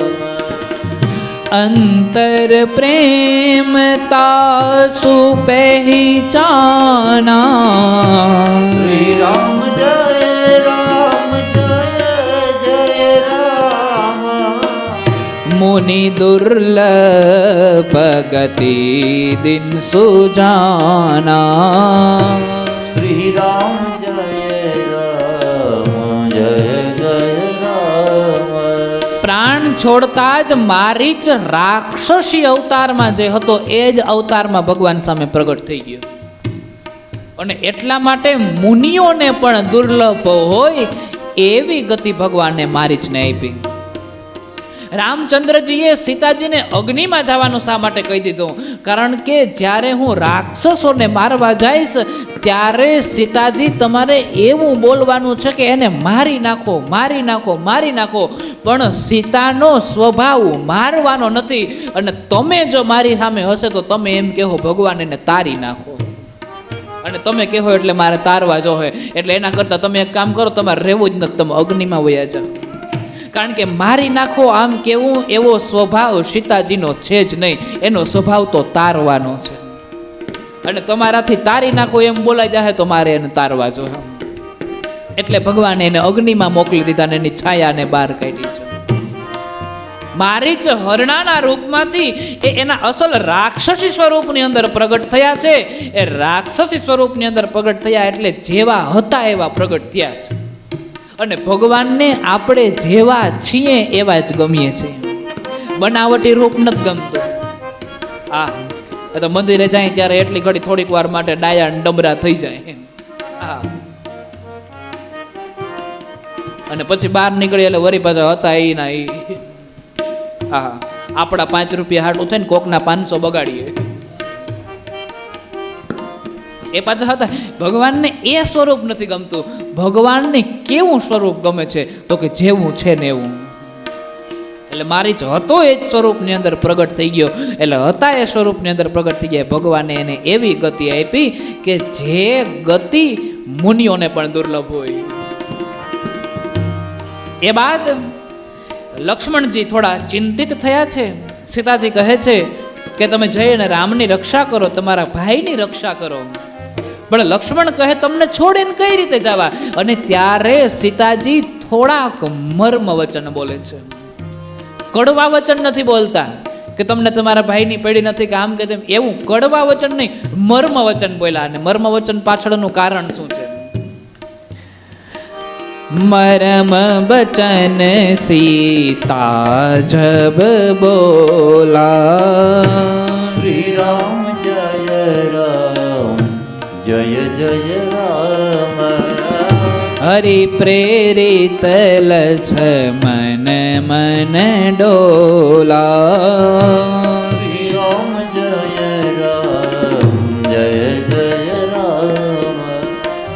ચહુ દિશી રેખ ખિચાઈ અહિંસા, શ્રી રામ જય રામ જય જય રામ.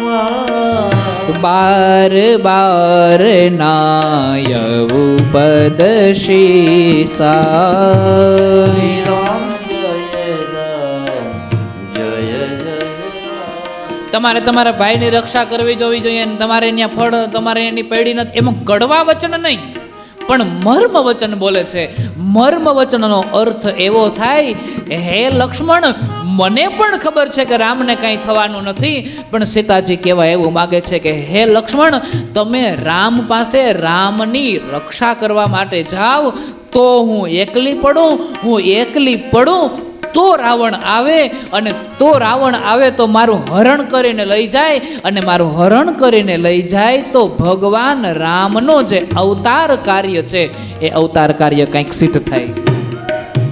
કારણ કે ભગવાને અવતાર જ રાવણને મારવા માટે લીધો હોય, રાક્ષસોને મારવા માટે લીધો હોય. હેર છે લક્ષ્મણ, હું તમને એ મર્મ વચન કહેતા એવું કહું છું કે તમે જાવ તો રામ આવે, તો તમે જાવ તો રાવણ આવે, અને રાવણ આવે તો જ મારું હરણ થાય, મારું હરણ થાય તો જ એનો વધ થાય. અને ત્યારે લક્ષ્મણથી જવા માટે તૈયાર થયા છે, રેખા કાપી છે, અને વારંવાર સીતાજીના મસ્તકમાં મસ્તક નમાવ્યું છે, અને મસ્તક નમાવીને પછી લક્ષ્મણ ત્યાંથી નીકળી ગયા છે. અને લક્ષ્મણ ત્યાંથી નીકળ્યા છે, રામને બચાવવા માટે જ્યાં જાય છે, બરાબર એ જ સમયે 110 શીશ શ્વાન કી નાઈ, શ્રી રામ જય રામ જય જય રામ. इति उतचितय चला भड़ियाई, શ્રી રામ જય રામ જય જય રામ. इमी कुपंथ पग देत खगेसा, श्री राम जय राम જય રામ. रहन तेज तन बुद्धि लवलेसा, શ્રી રામ જય રામ જય જય રામ. રાવણ સીતાનું હરણ કરવા માટે જાય છે, અને આપણામાંય ઘણાય માણસો શક્તિનું હરણ કરવા માટે રાવણ જેવા રૂપને ધારણ કરે છે. કારણ કે અંદરથી સાધુત્વને પ્રગટ નથી કરી શકતા, એટલે બહારથી વલકલ વસ્ત્રોને ધારણ કરે, માળાયું પહેરે, તિલક તાણે, કપડાં બદલાવી નાખે છે. પણ કપડાં બદલાવે, અંદરનો રાવણ પણ ક્યારેય મૃત્યુ નથી પામતો. એટલે રાવણે ખાલી ખોટા બહારથી કપડાં બદલાવી લીધા, એમ વલકલને ધારણ કર્યા છે, માળારીઓ પહેરી છે, તિલક તાણ્યા છે, બધા ચોખા, આ બધી જુદી જુદી વસ્તુઓ કરી છે. શ્વાન કી ભાતી, શ્વાન કહેતા કૂતરો, રાવણ 10 શીશા, 10 માથા જે રાવણના છે એ 10 માથારો રાવણ કૂતરાની માફક એ પંચવાટિકાની અંદર આવે છે સીતાનું હરણ કરવા માટે થઈ. સાધુ વેશને ધારણ કર્યો છે અને સાધુ વેશને ધારણ કરીને ભિક્ષા પાત્ર કરવા માટે થઈને આવે છે. નાના વિધિય કથા સુહાઈ. શ્રી રામ જય રામ જય જય રામ. રાજનીતિ ભય પ્રીતિ દિખાઈ. શ્રી રામ જય રામ જય જય રામ. કહ સીતા સુન જતી ગુસાઈ. શ્રી રામ જય રામ જય જય રામ. બોલહુ વચન દુષ્ટ કી નાઈ. શ્રી રામ જય રામ જય જય રામ. રાવણ આવ્યો છે ને ભિક્ષા માંગવા જાય છે. એ રાવણ કોઈએ એવું કીધું છે કે તમે જ્યારે ખોટા માર્ગ, તુલસીદાસજી જ કહે છે કે વ્યક્તિ જ્યારે ખોટા માર્ગ પર ચાલે છે ત્યારે વ્યક્તિનું બળ, બુદ્ધિ, ઐશ્વર્ય બધું નાશ પામી જાય છે. અને રાવણ ખોટા માર્ગે હાલ્યો છે. બળબુદ્ધિ અને ઐશ્વર્ય નાશ પામે છે અને ત્યારે રાક્ષસી વેશમાંથી સાધુ વેશને ધારણ કરે છે અને સાધુ વેશને ધારણ કરીને પછી એ રાવણ છે એ ત્યાં જઈ અને સીતાજીને રાજનીતિ અને વગેરે વગેરે ભય આપે છે. અને ત્યારે સીતાજી આ સાંભળીને કીધું કે તમે સંન્યાસી થઈને આવા દુષ્ટો જેવા વચન શા માટે બોલો છો? મતલબ સીતાજી એને ઓળખી જ ગયા હતા કે બહાર નથી નીકળવાનું એમ. પણ મનુષ્યની લીલા હતી ભગવાન, માનવ લીલા હતી. તબ રાવણ નીચ રૂપ દેખાવા. શ્રી રામ જય રામ જય જય રામ. ભય સભય જબ નામ સુનાવા. શ્રી રામ જય રામ જય જય. કહ સીતા ધરી ધીરજ ગાઢા. શ્રી રામ જય રામ જય જય રામ. આય ગયે પ્રભુ ખલ રહુ કાઢા. શ્રી રામ જય રામ જય જય રામ. સીતાજી રાવણની સમક્ષ ઊભા છે. એ સમયે રાવણને એવું કહે છે કે હે દુષ્ટ, તું સંન્યાસી થઈને આવા દુષ્ટ વચનો બોલે છે. અને રાવણથી રહે, કારણ કે સ્વભાવને તમે વધારે ન દબાવી શકો. તમારો પ્રેમાળ સ્વભાવ હોય તો તમે એને વધારે ક્રોધમાં ન ફેરવી શકો. તમારો ક્રોધિત સ્વભાવ હોય તો તમે એને થોડી ક્ષણો માટે પ્રેમમાં બદલાવી શકો, પણ સ્વભાવને તમે વધારે ન ફેરવી શકો. એટલે રાવણ સ્વભાવ બદલીને જાય છે પણ સ્વભાવને વધારે ન રાખી શક્યો. સીતાજીના કટુ વચનો સાંભળતાની સાથે જ રાવણે પોતાના રૂપને ધારણ કરી લીધું છે. અને હું રાવણ આમ જ્યાં બોલ્યો છે જાણે આકાશ ગડગડવા લાગ્યું, ધરતી ધ્રુજવા લાગી. અને સીતાજીએ આ જ્યાં વચનો સાંભળ્યા છે, વચન સાંભળતાની સાથે જ એવું કહેવાય છે કે સીતાજી ભયભીત થયા વગર ધીરજને ધારણ કરે છે અને ધારણ કરીને કીધું છે કે ઊભો રે, હમણાં ભગવાન આવતા જ હશે. અને રાવણ ભગવાનની રાહ નથી જોવી, એને તો સીતાનું હરણ કરીને જવું છે. અને એટલા માટે થઈ તુરંત ભયંકર રૂપને ધારણ કરી સીતાના હાથને પકડી લે છે અને ભયાનક રૂપને ધારણ કર્યું છે. સીતાના હાથને પકડીને વિમાનમાં બેસાડ્યા છે અને વિમાનને ઉડાડીને લઈ જાય છે. પંચવટી કે ખગ મૃગ જાતી. શ્રી રામ જય રામ જય જય રામ. દુઃખી ભયે વન ચર બહુ ભાતી. શ્રી રામ જય રામ જય જય રામ. શ્રી રામ જય રામ જય જય રામ. રામ જય રામ જય જય રામ શ્રી રામ જય રામ જય જય રામ શ્રી રામ જય રામ જય જય રામ શ્રી રામ જય રામ જય જય રામ વિમાનમાં બેસાડ્યા છે અને વિમાનમાં બેસાડીને સીતાજીને ત્યાં લઈ જાય છે અને સીતાજીને લઈ ગયા છે અને સીતાજીને લઈ જાય છે એ પંચવટીના વૃક્ષો, પક્ષીઓ, પ્રાણીઓ, નાના નાના જીવો, મચ્છર, માખી, જે કાંઈ પણ હોય ભગવાન, એ બધા જ બહુ દુઃખી થયા છે. એના દુઃખમાં કોઈ એમ કહેવાય છે કે કલ્પના નથી, એટલા દુઃખી થયા છે.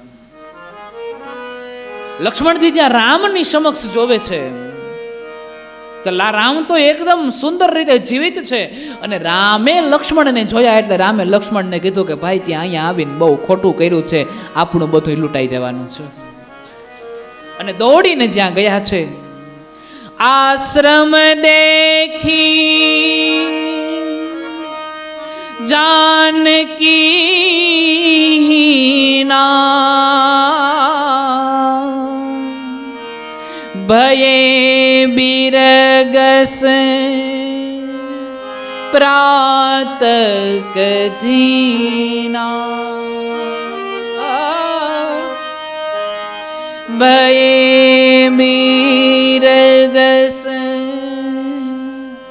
પ્રાત કધીના આશ્રમ દેખી જાનકી હીના જાનકી વિનાનો જે આશ્રમ જોયો ભય બેરગશ પ્રાતકધીના રામજી એકદમ આકુડ વ્યાકુળ થઈ ગયા. આકુડ વ્યાકુળ થયેલા પરમાત્મા રામ વિરહ વ્યથા સે વ્યતીત દ્રવિત હો વન વન ભટ્ટ કે રામ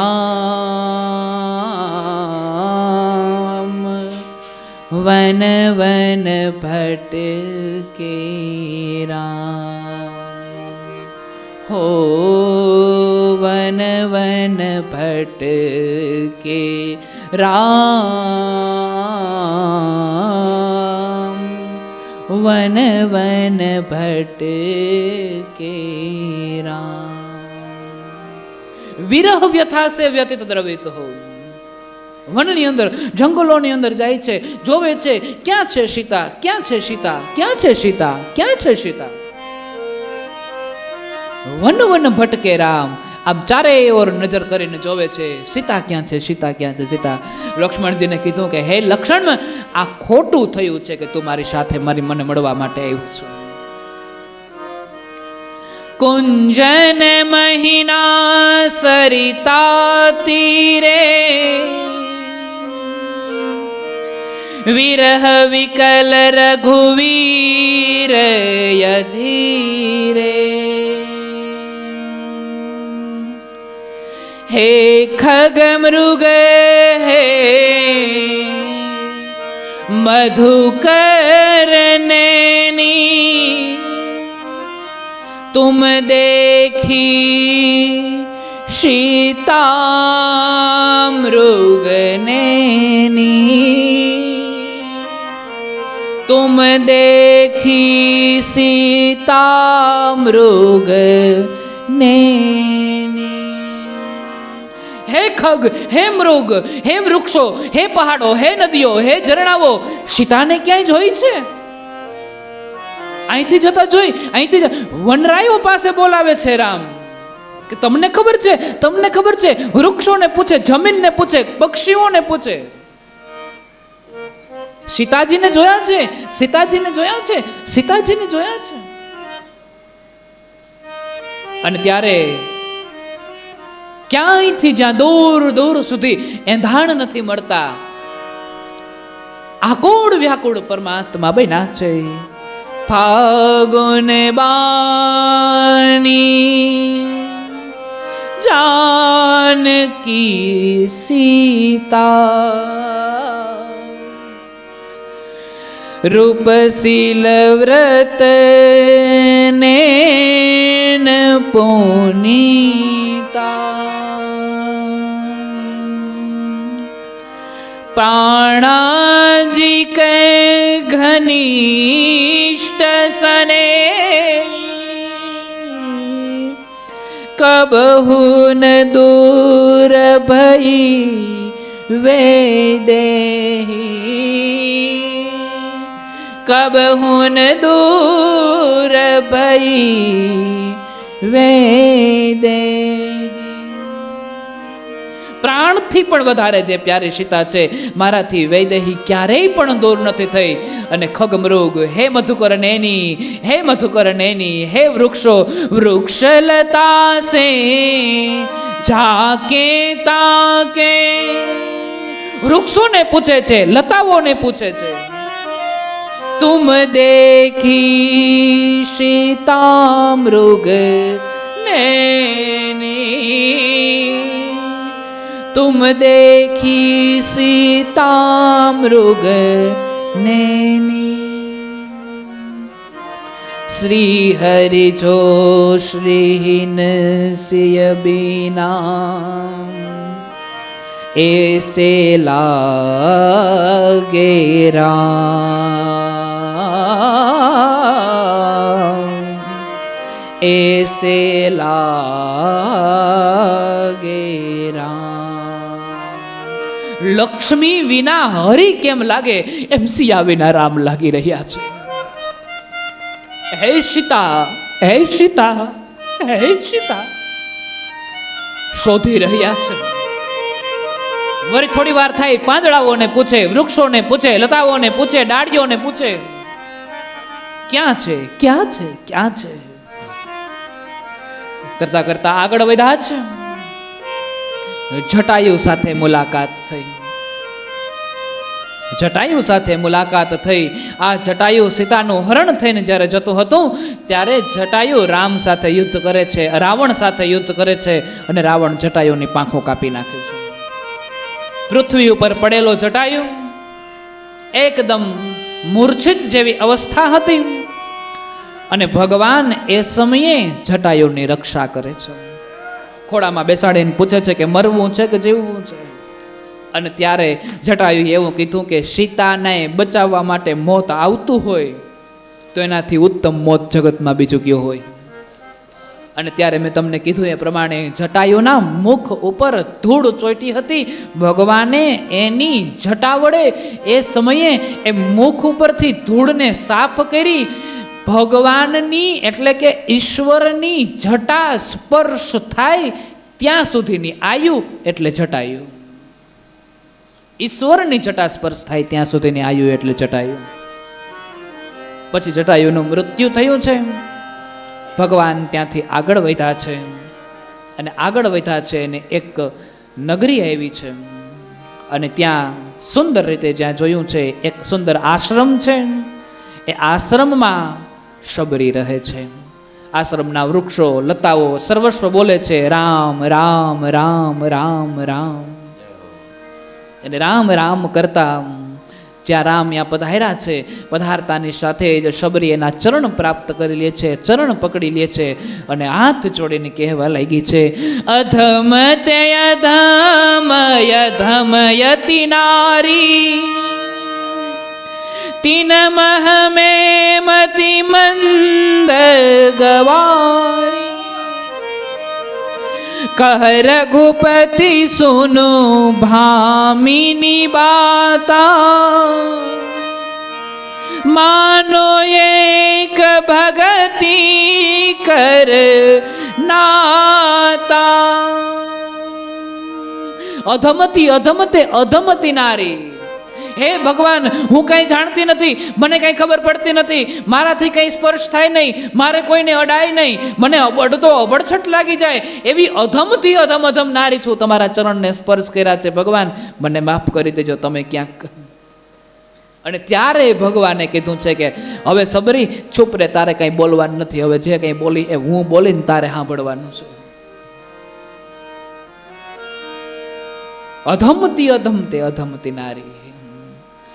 जाति पाति कुल धर्म बढ़ाई, धन बल परिजन गुण चतुराई, भक्तिहीन नर सोहे कैसे, बिनु जल बारिद देखिए जैसे।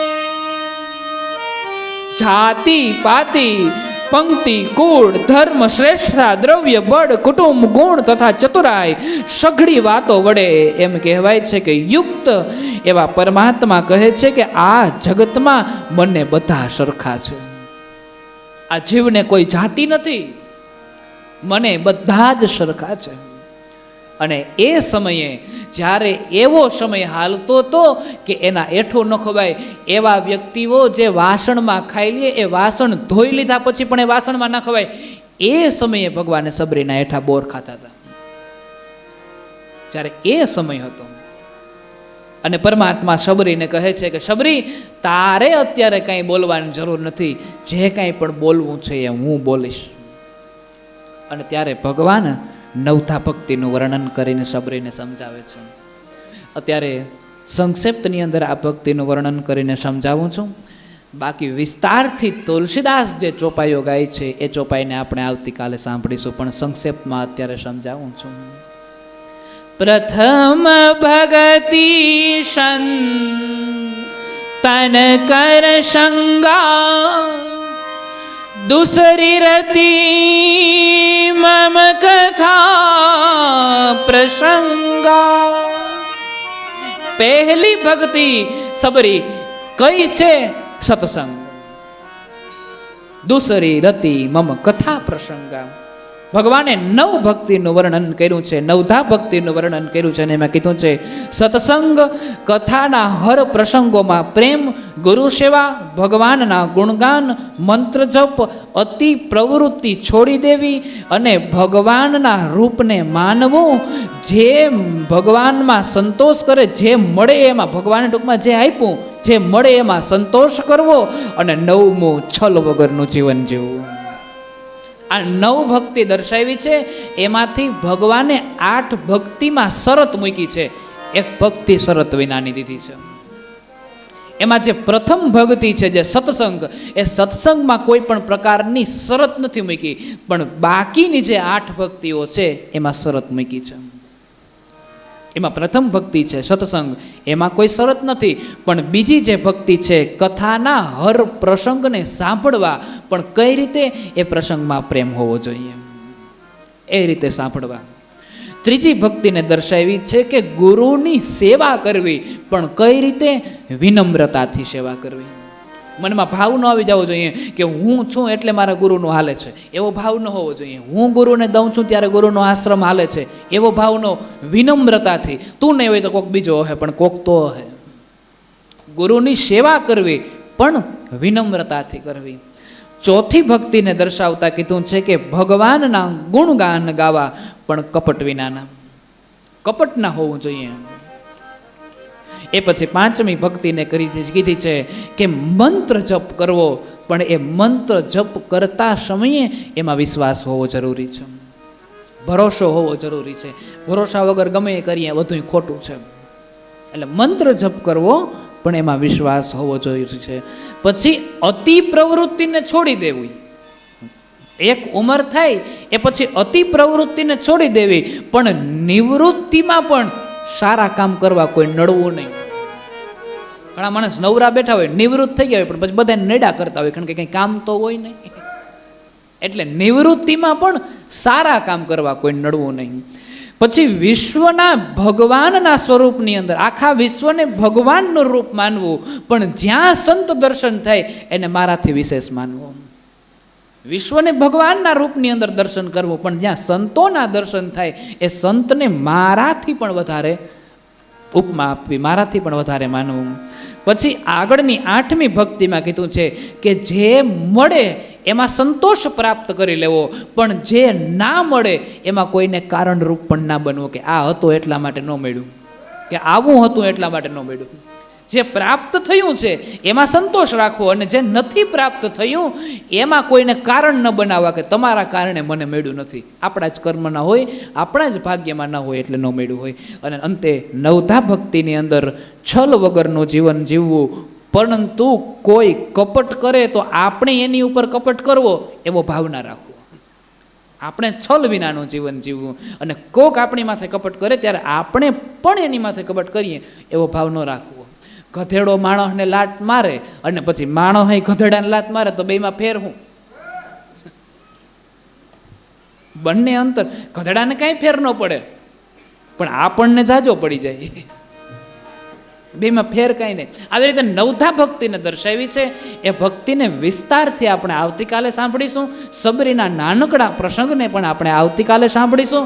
આઈએ આ કથાને અહીં આજે આપણે વિશ્રામ આપીએ છીએ. ગુરુદેવ તમારી જય જય હો, મહાદેવ તમારી જય જય હો. ગુરુદેવ તમારી જય જય હો, મહાદેવ તમારી જય જય હો. ગુરુદેવ તમારી જય જય હો, ગુરુદેવ તમારી જય જય હો. સદગુરુજી તમારી જય જય હો. ગુરુદેવ તમારી જય જય હો, મહાદેવ તમારી જય જય હો.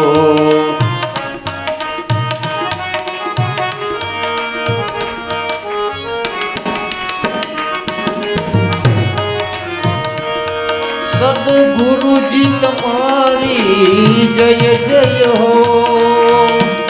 સદગુરુજી તમારી જય જય હો, મહાદેવ તમારી જય જય હો.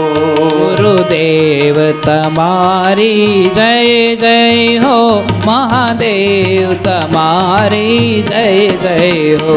ગુરુદેવ તમારી જય જય હો, મહાદેવ તમારી જય જય હો. મહાદેવ તમારી જય જય હો, મહાદેવ તમારી જય જય જય હો. બોલીએ મોવેશ્વર મહાદેવ કી જય. મોવાવાળા વાછરા ડાડાની જય. દ્વારિકાધીશ કી જય. હરસિદ્ધિ માત કી જય. હરિ ઓમ નમઃ પાર્વતી પતયે. હર હર મહાદેવ. આઈએ બધા બહેનોને વિનંતી છે, આરતી કરવા માટે આગળ પધારે.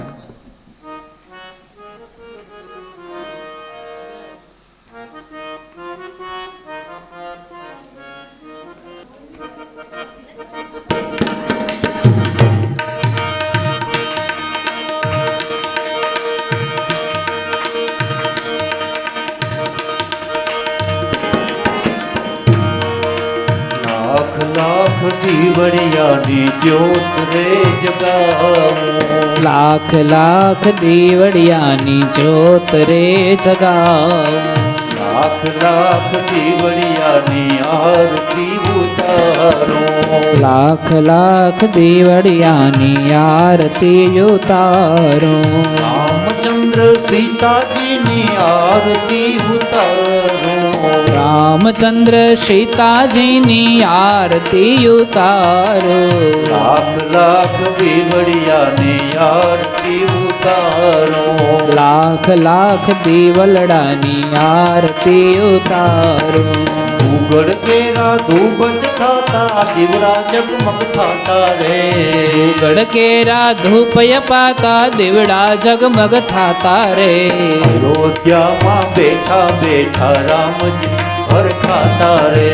અયોધ્યામાં બેઠા બેઠા રામજી હર ખાતા રે. લાખ લાખ દીવડિયાની આરતી ઉતારો.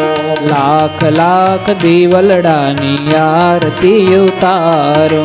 ઢોલ નગારા સહનાઈ વાગે સૂર મજાના રે ઢોલ નગારા શરણાઈ વાગે સૂર મજાના વાગે રે થોડા ભક્તો ભેળા મળીને આરતી સૌ ઉતારે રે થોડા ભક્તો ભેળા મળીને આરતી સૌ ગાવે રે લાખ લાખ દીવડિયાની આરતી ઉતારો લાખ લાખ દીવલડાની આરતી ઉતારો લાખ લાખ દીવડાની આરતી ઉતારો લાખ લાખ દીવડાની આરતી ઉતારો કર્પૂર ગૌરમ કરુણાવતારમ સંસાર સારમ ભુજગેન્દ્રહારમ સદા વસંતમ હૃદયારવિંદે ભવમ ભવાની સહિતમ નમામિ મંગલમ ભગવાન શંભુ મંગલમ વૃષભધ્વજા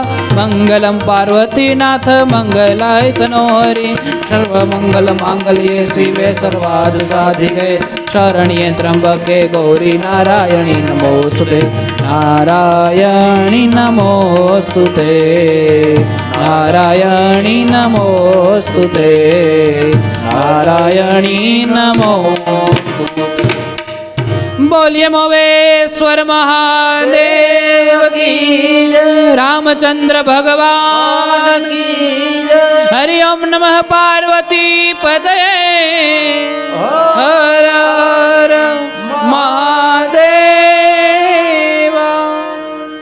ગંગે હર નર્મદે હર જટા શંકરે હર હર મહાદેવ આઈએ આજે સૌને જય શ્રી કૃષ્ણ કાલે વહેલા આવજો હરિગુણ ગાવા હરિરસ પીવા સાથે સૌને લાવજો